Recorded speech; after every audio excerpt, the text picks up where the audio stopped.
Must have been domestic. Hello, my name is Will, and this is Exploding Helicopter, where we're trying to turn potatoes into an unlimited source of podcasts. Right, we're going back nearly 40 years to look at a cult action movie from the early 1980s. This was a curious time in action film history where, for reasons lost in the mists of time, it was standard practice for every villain to have an outlandish plan for world domination and, invariably, their own private army of ninjas. So on this show we're taking a look at one work that ticks all those boxes, 1981's Kill and Kill Again. To help me review the film, I'm joined by two men who have been brainwashed into performing synchronized kata routines. It's Brett and Ty from Comeuppance Reviews. Welcome to the show, guys. Hey, how's it going? This is Ty, if you want to get the audio right. Yes, and this is Brett. Yeah, so I want, to make sure our listeners know who is who. Yeah. Exactly. Yeah, you're going to have to. People listening going to have to. I'm sure they'll tune in to which one of you is speaking at any one time. But it's really glad, I'm really glad to have you both on here, as I'm a big fan of your website. I kind of you guys were. I sort of stumbled across you guys pretty early into getting into film blogging over 10 years ago. So it's kind of nice to sort of finally, having sort of been in touch with you virtually, to actually sort of be on the same podcast with you. Yeah, I'm happy you invited us on. It's worked out. Thanks. That's great. Yeah, and it is finally great to hear your voice. And I should say this is our first ever transcontinental international podcast. Yeah, that's amazing. Well, it's nice to be part of that part of history right here with you. But I'm kind of if you have been following the Exploding Helicopter website, you might have noticed that Brett and Ty have featured on the site, as they've posted a kind of couple of guest reviews on the Exploding Helicopter website, and I want to just sort of say thank you for that, because one of the films that you sort of contributed a review for was Iron Thunder, which has to be one of the worst films I've ever seen. Same here, and I do apologize, but I consider that warning for the world, because it's just an awful, beyond awful movie. It is. I mean, you guys, you generally look for the positive in any movie, but even you struggled to. Well, I mean, you failed to find any redeeming quality. No, that's true, and I do appreciate that you bring that up, because I don't like, when people say, oh, Comeuppance Reviews, oh, you're going to give these movies their comeuppance. That's not really what it's about. I mean, the name came from, that we like revenge movies, and when the baddie gets their comeuppance, and that's kind of what inspired the name. So, yeah, we do try to find the silver lining or any good parts of any movie, because it's fun. We're trying to have some fun on the website and look for the positive. But all that being said, my God, Iron Thunder, I mean, that will test anybody's patience. I defy anyone to not get frustrated while watching that movie. It's unwatchable, basically unwatchable. It is. It's. I'm so glad that I could just pick the review. That you guys took the pain of writing that review, and I took one for the team, as it. Yeah. But at Exploding Helicopter, as all of my listeners should know, we are all about celebrating my particular favourite trope in film, which is the exploding helicopter. But I understand that you guys don't actually like to call these things tropes, do you? And I was listening to a recent episode of your podcast, and you came up with an alternative title for these types of familiar patterns that you see again and again in films, and you called them cliches. So I just wondered if you could, if one of you wanted to explain to listeners what that term meant. So, just in full disclosure, my friend Ryan, who's actually been on the site or on site and on the podcast, came up with that term. So just full disclosure, I didn't come up with the word cliche, but I did kind of glom onto it, because cliches, and especially these action movies, not only are they necessary, but they need to happen. So I don't want there to be any negative connotation to the word cliche. So you just add the word glee, because they provide the viewer with a lot of glee and happiness. And I just kind of, I believe that's called a portmanteau, or a word where you put two words together. So yeah, it's trying to take the negative stigma off the word cliche. And when you hear a fun cliche, like it's, we got company, it's like, oh, you smile, like, oh, that's fun. And over on your site, obviously at Exploding Helicopter, we are just really looking at one of these cliches. But over on your site, you've done a lot of work to identify some of these other familiar elements that crop up again and again. So one of my favourites is what you refer to as a PRT. So I wondered if you could tell one of our listeners what a PRT is. Oh, Let me try to I'm trying to remember. trying to remember that one. It stands for prerequisite torture. Oh, prerequisite torture. Yes, yes. Yeah, PRT. Oh, yeah, that's classic. Yeah. No, wow. I'm glad you remembered that because, a lot of times we just shorten it to PT. Because we don't want to. I mean, not to confuse it with physical therapy, but because it's kind of the opposite. But a lot of times, and I think the Rambo series might have kickstarted this, but don't quote me, where the hero at some point in the proceedings, the bad guys torture him, and then that almost provides the impetus for his eventual revenge. So yeah, that's kind of what the prerequisite torture is. It's when the hero of the piece gets tortured by the baddies and then somehow breaks out of it and then goes on his rampage of revenge.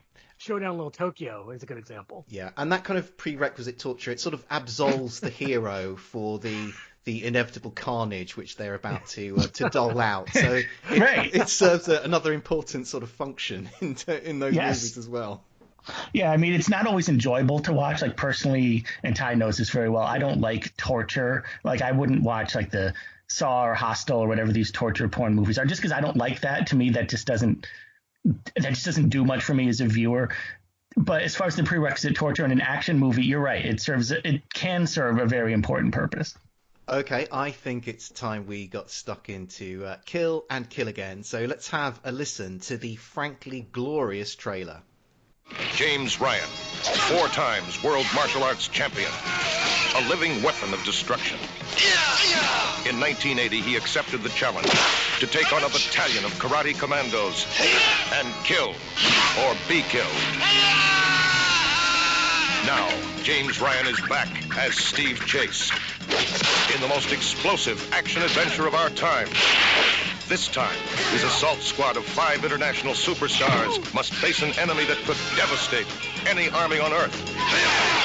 The karate clones of the mad Marduk. And his evil champion of champions, the Optimus. Steve Chase.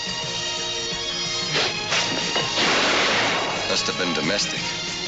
The Fly. Gypsy Billy. Gorilla. Hot Dog.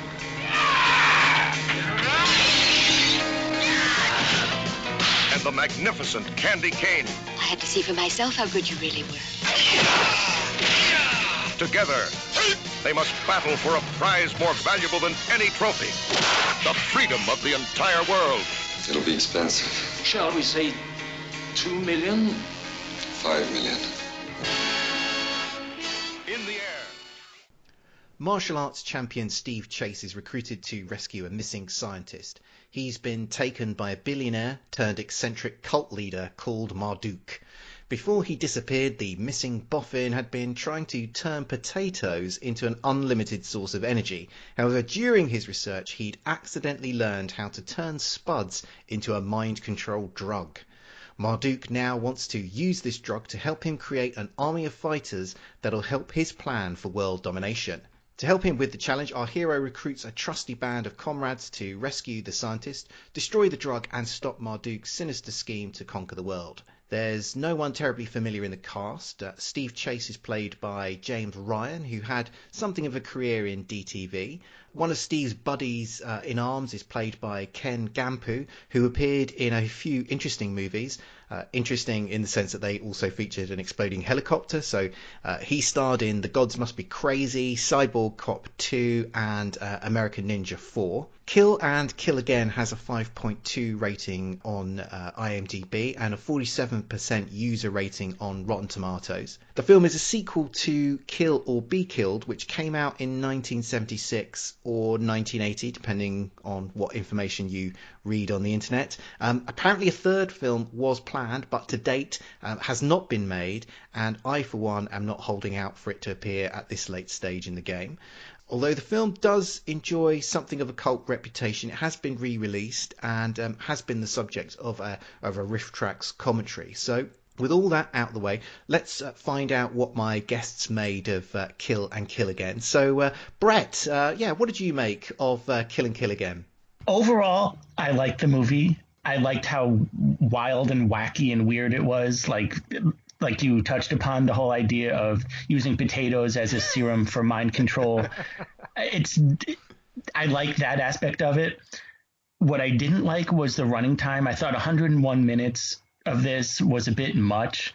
I think if it had been cut down to about maybe 80, or you could maybe push 90, it would have worked a bit better, because it's an action comedy. Like, there's a lot of comedy that kind of doesn't work. It's very broad. There's a lot of jokes about a talking parrot and things of that nature. I mean, it does add to the overall sense of weirdness. I would recommend it to people, but just beware that there's going to be humor that you might not find funny, and it does go on a little bit too long, but the wackier, weirder elements, I think, make it very watchable, especially in comparison to other sort of martial arts comedies like Hot Potato or Catch the Heat. I think this Kill and Kill Again is superior to those. So overall, I liked it, but it did have a couple little bits that I didn't like, and I wish it was a bit shorter, would be my just 30,000 foot view of the movie. Well, I would definitely agree with you. I think that this film would have been improved if you'd shaved 10 minutes, perhaps even more, off this film. But I think definitely 10 minutes being tucked off this film would have definitely improved it. Ty, what did you make of this? Sorry to interrupt, but speaking of shaving, yes. Are we going to talk about Marduk's beard at all? Yeah. I'm not sure you can shave that off. It's more something you'd you peel pull it off. Yeah. You can peel it off. Yeah, you can peel it off. Yeah. It's like that's yeah, but Ty, what did you make then of this film? I'm definitely in agreement with Brad. This needed to be a little bit shorter. Thought was the most interesting part was it's very similar to the A-Team TV series, because you got Gorilla would be B.A. Baracus, and the guy's name now. I have some notes on this if you want me to jump in. Howlin' Mad Murdoch, the character of Hot Dog, is very much like him. He has a similar hat and a similar demeanor. Yep. Chase is like Face. Yeah, Chase, Face. And there was actually one point in the movie right before they storm the compound where they say they're going to do it in teams, because this is a great assemble a team movie. I don't know if we're going to talk about that coming up or not, but they assemble a team, and at one point Chase says, well, we're the B team. Yeah, so that means they're the A team. Coincidence? I think not. And there's also other parallels to other things that I think people took influence from, but maybe we could talk about those later. Well, okay, I just want to mention the Gorilla. He doesn't like airplanes. Oh yeah, that's another thing. A certain B.A. Baracus does not like airplanes. Yeah, and this film predated the A-Team by a couple of years, I think. So yes, you're right. So perhaps even Jay Canal. Watch this great movie. It's like, I think I have an idea for a show. Questions need to be asked, I think, of Mr. Canal. Yeah, but I agree with Brett with his review of the movie. Like, it's goofy fun. It runs a little long, but you enjoy it while you're watching it for the most part. What about you? I really enjoyed it, and I think it's in a very similar vein to yourselves, in the sense that if you understand the sort of if you get in with the tone of the film, then you can have a really good time with this movie, because I think that's what really is the sort of strongest part of the film is the sort of the some of that goofy aspect to the plot, the goofy aspect to the natures. I mean, the action scenes are, well, we're going to talk about them later. I think they're pretty decent, but they are far from the strongest parts of this film, I think. So I think I can see why this film has got something of a cult reputation, why somebody's bothered to find this movie and re-release it on DVD. And like yourselves, I would recommend this to people, but I would sort of make sure they sort of understand a little bit of what they're kind of getting on board with before I went ahead and did that. But let's expand a bit maybe on the tone of the film, which we've all referred to, because there are some elements in here which are clearly intended as comedy, but they're very broader, sort of slapsticky type humour. But then there were some other moments within the film which I found a bit harder to read, and there are some goofy moments in here which could just be eccentric decision making, or they could actually have been intended as a joke. So yeah, I don't know what you guys made of the humor here. How much was intended and how much was accidental? It had to be intentional, because you got the talking parrot, you got I forget her name, Minerva, talking all those wacky nicknames for Marduk. It's like you're I forgot her goofy nicknames, like Poopsie or something. Yeah. And it's like, so it has to be intentional. So. But what about all the stuff, say, with the kind of the potatoes? Because that, I think sometimes I read that as deliberate comedy, and then sometimes I thought, or is this actually dead straight? Is this because some of those scenes are played with such a straight face that made me doubt whether those bits were actually intended as comedy? Well, I can see why. Excuse me. I can see why you might think that, because the comedy is obviously too obviously comedy, whereas the potato part and some of the other things aren't. So you'd think if that was played for comedy, they really would have hammered it. You know what I mean? So I can see why any viewer would be confused about what's clearly delineated as the quote unquote comedy and what isn't. Like, if you remember the scene where he first, he's doing the team section of the movie, and he has one of his buddies is the Fly, and he's achieved Satori, so they say. So obviously that means he's in a completely black room surrounded by candles, which almost looks like that video. Was it by the Police? I forget what song, but where Sting's knocking over all the candles. And so he starts to levitate, and then, as if like it's something he could easily do too, Chase starts to levitate. And then, was that supposed to be funny, or was that supposed to be like a comment on Zen Buddhism? And what I found strange about that particular moment was you assume, just from having watched so many of these types of films before, that will then play some sort of significant part in the film at some key moment later where he will need to levitate to get them out of the situation. But in this film, no, it doesn't. Nope. That's true. Yeah, you think there'd be a part where that really was like the only solution to save people's lives, but it's never heard from again. That's a funny idea, though. I mean, maybe you can levitate Hot Dog and Gorilla and the hostages. Up to maybe where like someone's gonna like swipe at them with a sword, and then he kind of levitates and avoids the sword. But what about the cast of characters? And we've already touched on them a little bit, and so we've got. Perhaps we'll tackle this by sort of breaking them down into the sort of the heroes and villains. So we have Steve Chase, who's this all-conquering karate champion. Gorilla, as we've already mentioned, who's a kind of B.A. Baracus type strongman. Gypsy, who is this sort of double denim wearing. I guess he's meant to be like a hick. And then we've got Fly, who is this martial artist who's achieved this special mystical level, and Hot Dog, who's this sort of howling mad Murdoch type of character. We see in this film, we see all of these, this team being put together. So I wondered, how well do you think this sort of team of characters, how well do you think this group worked as a team of characters? And I'll throw this one to Brett first. Stephen J. Cannell obviously thought it worked.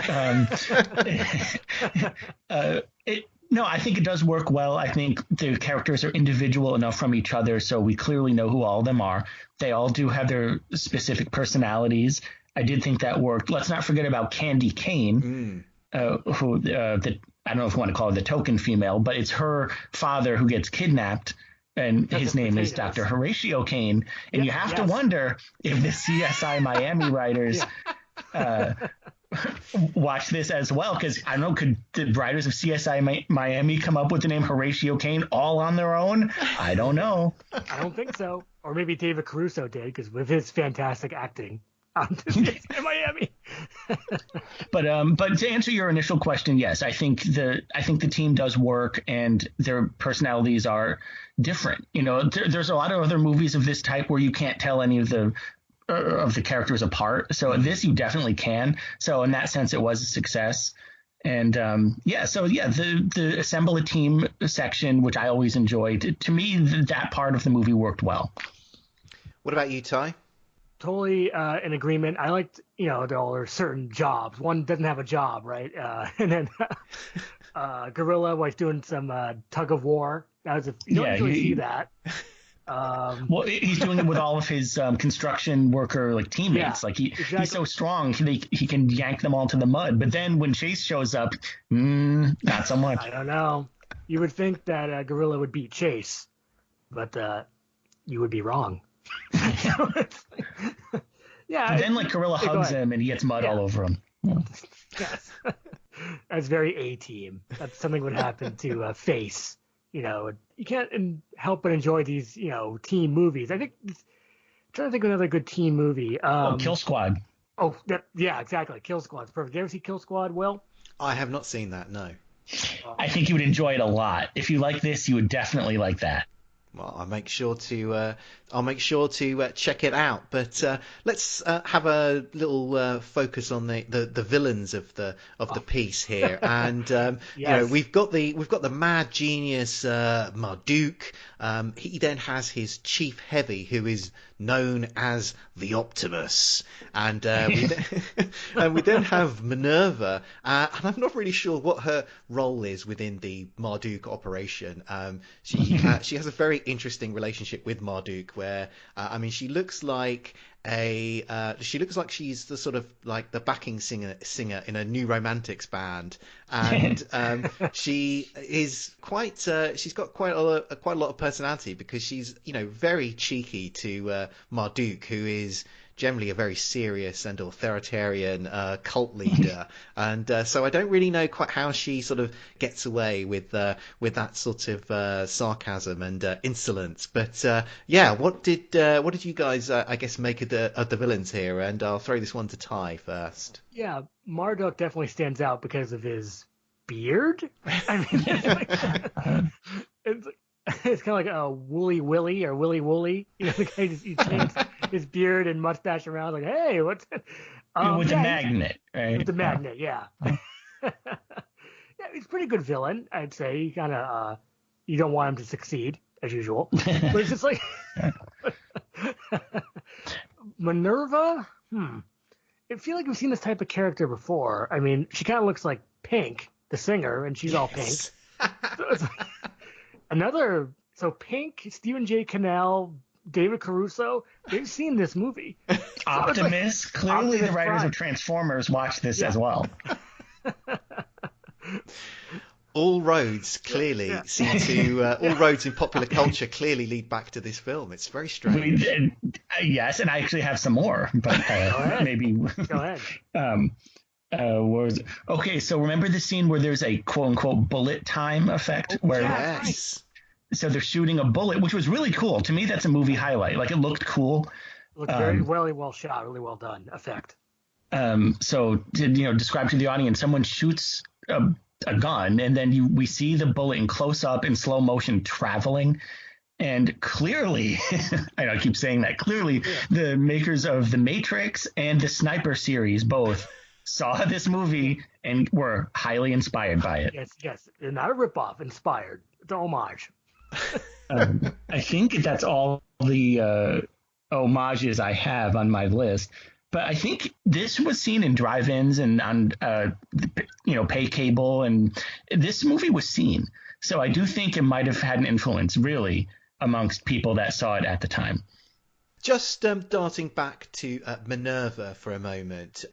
She's she is very literally and actually a very colourful character in this film. But what do you think her relationship was with Marduk? Because we've already described how she's very sassy towards him, and I sometimes, I've watched this film a couple of times now. At some moments, I thought, is she his lover, or is she just sort of, some sort of aid. I couldn't really sort of pin down what their relationship was meant to be, especially given the fact that she, gives him, she's just blatantly insolent into his face. It must be a little bit of both, I think. I don't know. Well, the question I think that was on all of our minds was, does Marduk have the capacity to love? That's a great question. But then again, maybe the name Marduk was her idea, because as we're told when Chase is being briefed on the whole matter, that his original name is Wellington Forsyth III.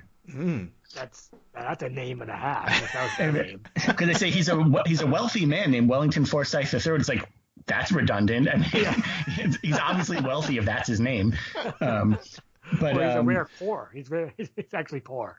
But he likes to rename things. He renamed himself Marduk, and he named the town that he set up shop in from Ironville to New Babylonia. But what the relationship could be is she's there to almost humanize him, instead of being like just a emotionless, all-conquering leader. It shows they have some sort of inner life together. And I don't know if I'm reading into this too much, but she kind of undercuts him.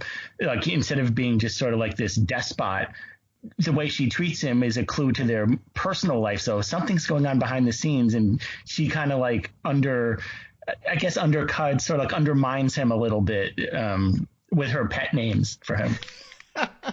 I wonder if Marduk is interested, but Minerva knows that she should never sort of, ultimately succumb to that interest, because that would almost be like potentially fatal. She's got more power by sort of being the continual sort of slight object of his affections, but always unobtainable. Yeah, that makes sense. Yeah, because this way she's almost like the power behind the throne.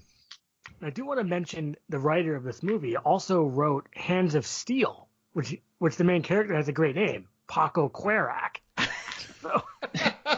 Yes. And he wrote some other movies too that are of interest.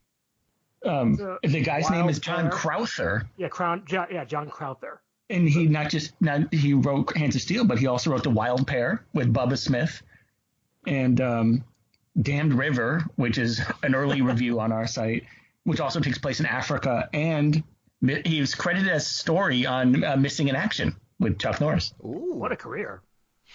I'd be very proud of that career. But and let's have a look at the action that we get in this film. What did you make of the fight scenes and the kind that we get along the way in this film? And Brett, do you want to kick this one off? It's very much in the 70s Enter the Dragon style tradition. They're these well-staged martial arts fights. They're not like street brawls or anything like that. They're, we are fighting martial arts right now type of fights, which is enjoyable to watch. What's interesting, though, is the bar fight scene. And this is a question I had for you. According to what we read, the movie was cut in the UK by 73 seconds, and that's because the BBFC has a real problem with nunchucks.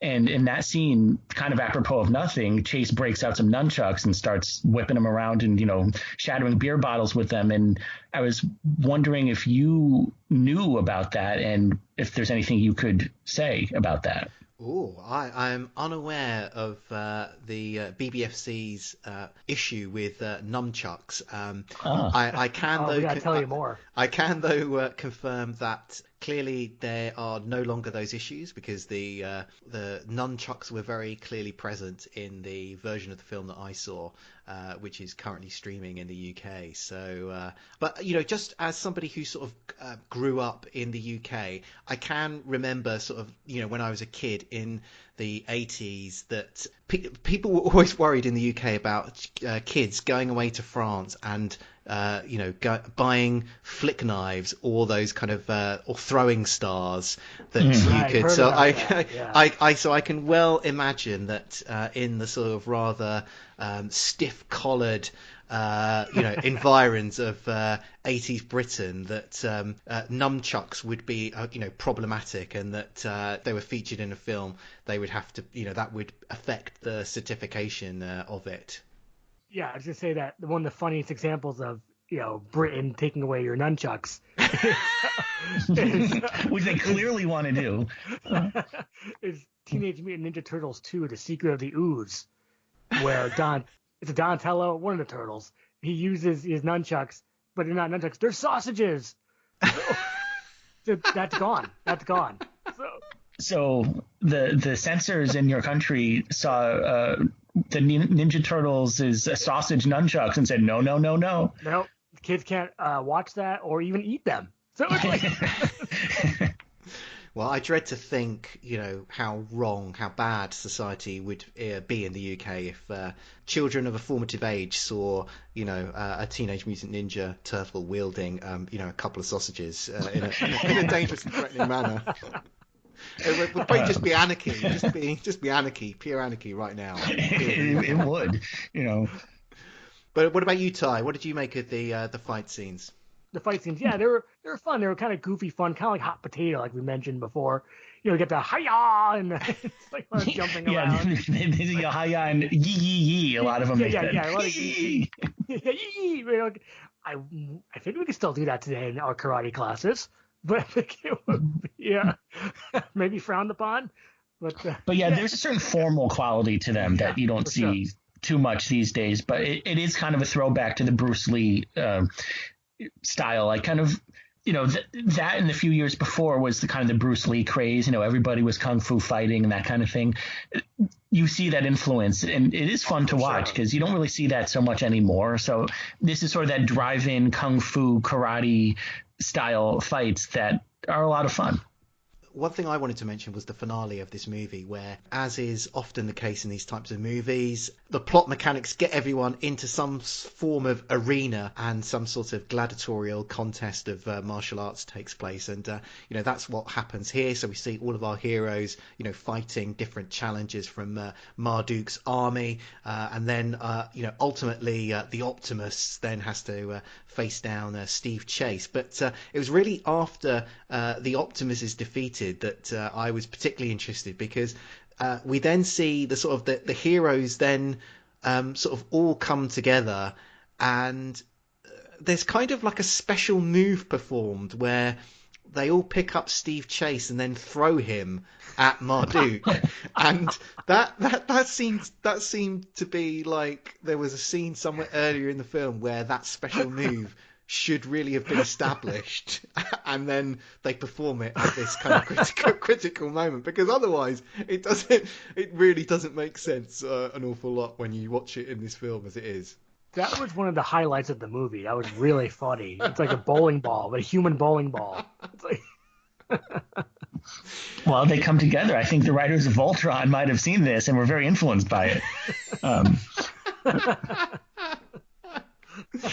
Really, every great cultural phenomenon of the 21st century does lead back, as I'm coming to realise now more and more to this particular film. So we're going to take a quick break, and when we come back, we're going to be looking at the exploding helicopter action. You are about to witness history in the making. Hi there, this is Todd from Forgotten Films, and if you spend all your time watching new releases, then you need to broaden your movie horizons. And a great way to do that is by joining me for the Forgotten Filmcast. We don't talk about the new releases, we don't even talk about the classics. We talk about the movies that time forgot. On each episode, I'm joined by another film blogger to discuss a film that may or may not be worth rediscovering.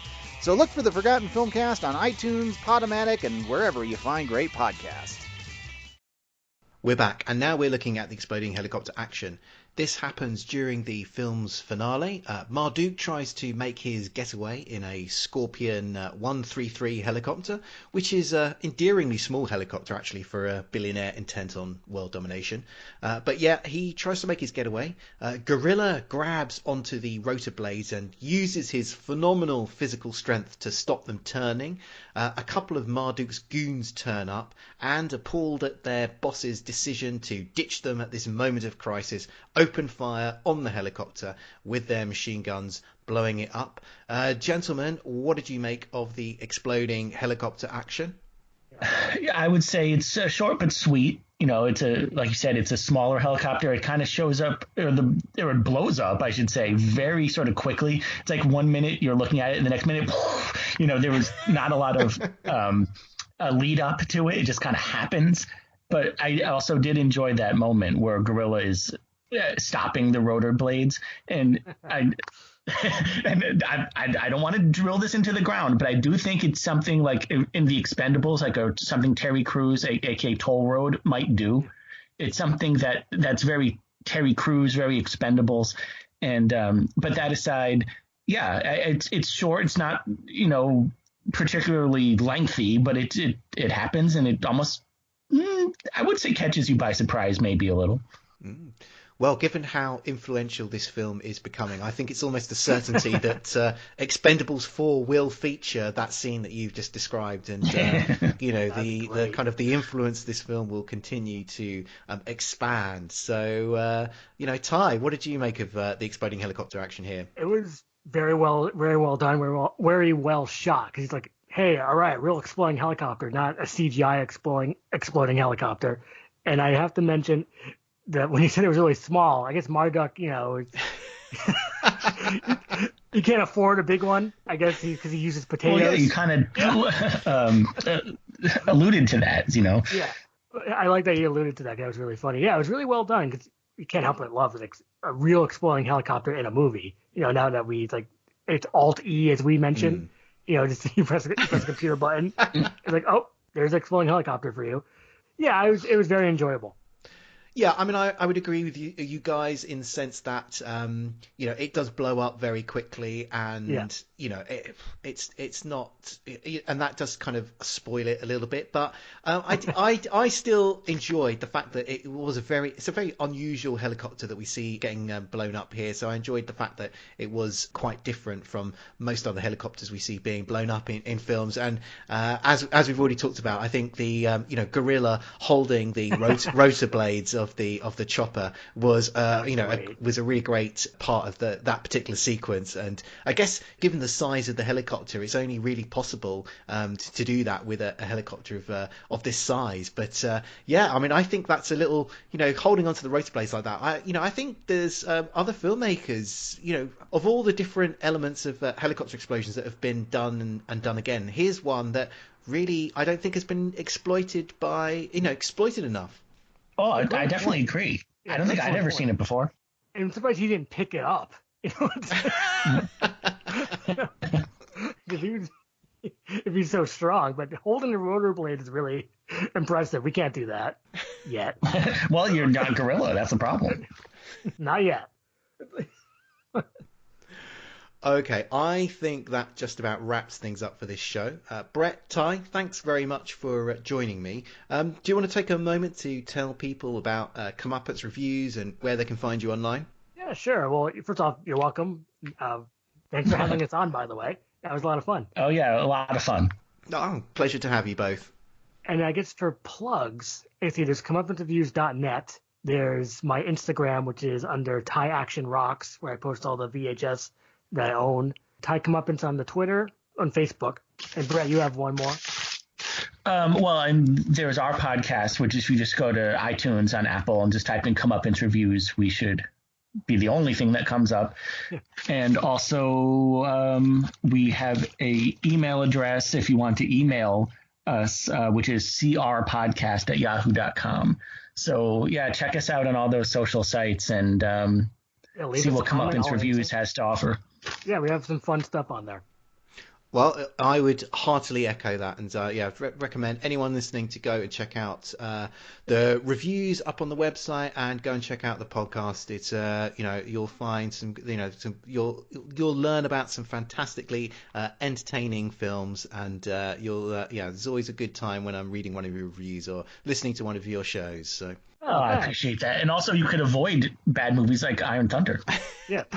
Exactly. Honestly, it's such a service that you guys provide, because when you're looking at some of these films that are on like Amazon Prime from the 80s, and you're sort of thinking, is this one good or is this one just bad? Invariably you can have a quick look on IMDb. Invariably there's a review from you guys there, and you're a sort of trusted go-to site for sort of like the skinny on a particular movie. Like, is this one that's going to be worth watching, or is this going to be an absolute dud? I appreciate that. I appreciate all your kind words. And just to clarify, I do want to say that there are 2 movies called Iron Thunder, and the one that we've been talking about saying how bad it is the one with Richard Hatch. There's a harder to find movie called Iron Thunder with Anthony Amp Elmore that we're looking for and we haven't seen. That's not the movie we're talking about. The really awful one is the one with Richard Hatch. Yeah. Just to clarify. Do not, under any circumstances, watch that film, even to find out how bad it is. Like, just don't do it. Really, don't do it. Excellent advice. Well, yeah, because we were talking about how Riff Tracks, they did that commentary for Kill and Kill Again. It's already a comedy. I don't know how much comedy they're actually going to add to it, but if they really want to tackle something challenging, they should try doing commentary for Iron Thunder. I don't think they just walk out. They see the shadows and walk out. The shadows would be gone. Yeah.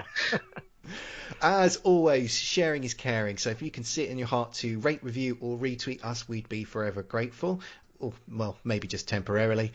Don't forget to check out the Exploding Helicopter website for more reviews of films where helicopters explode. We'll be back soon, but until then, keep watching the skies for those exploding helicopters.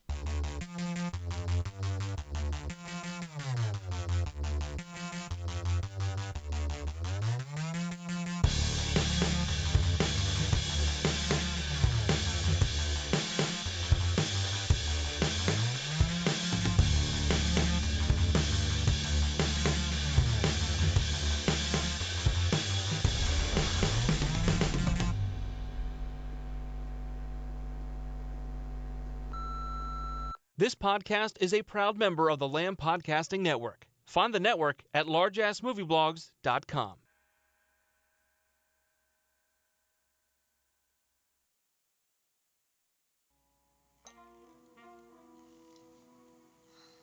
Has there been a ransom note or anything? My father has been working for several years on a project to extract fuel from potatoes. 1 year's crop can provide enough gasoline to drive every car in the world to the moon.